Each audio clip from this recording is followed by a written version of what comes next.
There was another stabbing today. I mean, there's stabbings every 5 seconds at the moment in London. You can't sort of, read the news or go on Twitter or, even have notifications on your phone without finding out that something heinous has taken place. And this one sounds particularly heinous and eye-catching. It happened on Leicester Square, right in the heart of our nation's capital. The victims are believed to be a mother and a daughter, aged 34 and 11. We don't know about the knifeman, but they were set upon in broad daylight. What we do know is a hero security guard intervened, that he saw this knife attack happening, and Abdullah, who's 29 and works at a TWG tea shop in the square, immediately ran out and tried to save the schoolgirl as she was being attacked.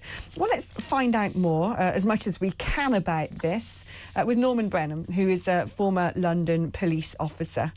Hi, Norman.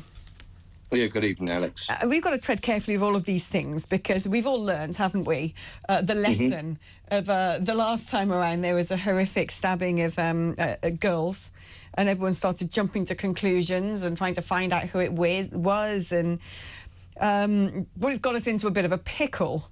I would say, though, it's naturally human to be curious. It's human to look for trends in things. It's human to be on alert. And especially when you're seeing constantly these utterly atrocious, audacious stabbings in daylight, especially perhaps when the victims are female. There's something very frightening going on.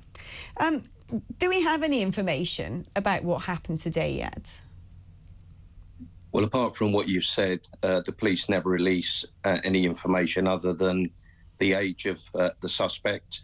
Occasionally, they will say that the victim and the offender were known to each other. What that basically means is that it may well have been a domestic situation, in so much as that the current or ex-partner or someone that is known to the family has carried out the act.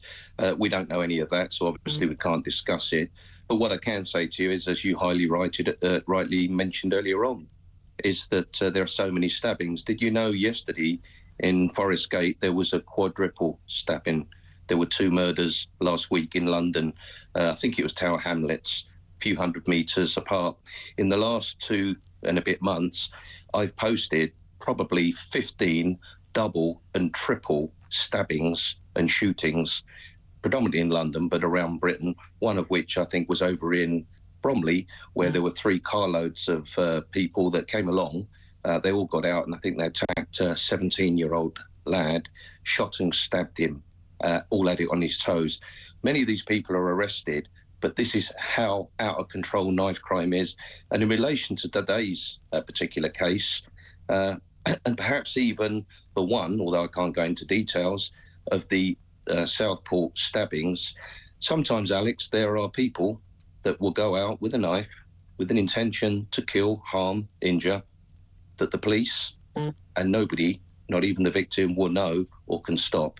This may well have been the case today, and it may well, when the court case comes up of the Southport killing, be the same, that nobody could have actually stopped it. You can only try and do it, as you've highlighted just now, when the actual incident is happening. And by the time you get involved to try and prevent a murder, that victim or victims may well have been stabbed a number of times, because, of course, not even a witness will actually know what's going on until they witness it and see it and act thereafter. It's utterly terrifying. There seems to be a contagion right now. And I don't know what's behind this. I mean, people have got all sorts of theories, whether it's, getting rid of stop and search. I don't know whether it's because so many happen now that you get copycat attacks and people using a similar methodology, whether that's sort of transmuted into their head subconsciously or not. What I do know is that, as you're saying, the rate of stabbings and knife crimes across the country has gotten to a critical stage now. It just cannot be allowed to carry on. What on earth is the solution? From a policing perspective, what is the solution? Alex, you and I probably don't know each other. I can't recall doing an interview with you, but I've done an interview on your radio station, and hundreds of mainstream radio stations and media outlets for 30 years. Just over 30 years ago, as a serving police officer, I challenged an armed burglar in the early hours of the morning with some of my Met colleagues. I actually got out my area car. There were different faults to me. I was just patrolling through their area. I knew what was going on. And an armed burglar just burgled 3 properties in Chelsea, an affluent area. It was dark. I had my shirt sleeve on, and the guy didn't throw away the knife. He stabbed me in the chest. It went in just under 3 inches, nearly murdered me. Ever since then, and getting to the point, I've highlighted devastation of night crime. You've actually got a serving police officer that's experienced what happens. Over the past 30 years, I've met nearly 1,000 families, the victims of murder. I represented Damilola Taylor's family and huge numbers of others. And my point is, 20 years ago, I went to number 10 Downing Street in full uniform with black families, white families in London that had had somebody murdered. And we handed a letter in, and I said to Tony Blair, unless your government gets its act together on knife crime, I predict as a serving police officer and as a professional that there will be a knife crime epidemic. Alex, what are we talking about today and what has been done? I can tell you what has been done, and I won't swear, but it's sweet F.A. Nothing has been done, and what I suggested was, if I've got time, 5 years mandatory sentences. You get 5 years if you shoot someone to death. You're 3 times more likely to be stabbed to death. Yet for stabbing somebody, or not stabbing someone, taking a knife out, you get equivalent often to that of a parking fine. We need mass stop and search. We haven't got the officers. We've lost 22,000 officers. We're 18,000 short from the demographics that have actually increased in the population. So we haven't got the officers to stop and search. It went down from 1.5 million 6 years ago to 500,000 last year. And I can tell you, serving Met officers, where predominantly the stop and searches are being carried out, are telling me, Norm, I'm not interested. I don't want to get a complaint. I don't want the independent office of police conduct to destroy my life and my career. I'm not taking the risk. That is how bad it is. And police officers are leaving in their droves. We need parent and personal responsibility, Alex. We should be putting these parents in the dock with the children, not to send the parents to prison, but find out what's going on. We need a mass education program. We need mentors. We need people to go into prisons, perhaps people like me, the police to go into schools. But more importantly, Alex, we need thousands of police officers to walk the streets, interact with the public, meet shopkeepers, reassure victims, take statements, make investigations, get the CCTV and challenge those. And do you know what? The caveat to all I'm saying, just look what we've done when people go out on the streets and riot, turn over police cars and injure hundreds of police officers, some that have got broken bones. Within days, we're putting them into the courts and into prison. Just imagine if we did that, Alex. It means that hundreds of families over the past decade may not have had to plan funerals for their children instead of the bright futures they should have done. Is anyone listening? No, and if they are, they're not acting. And I'm an expert in Britain on it, probably the best known knife crime campaigner.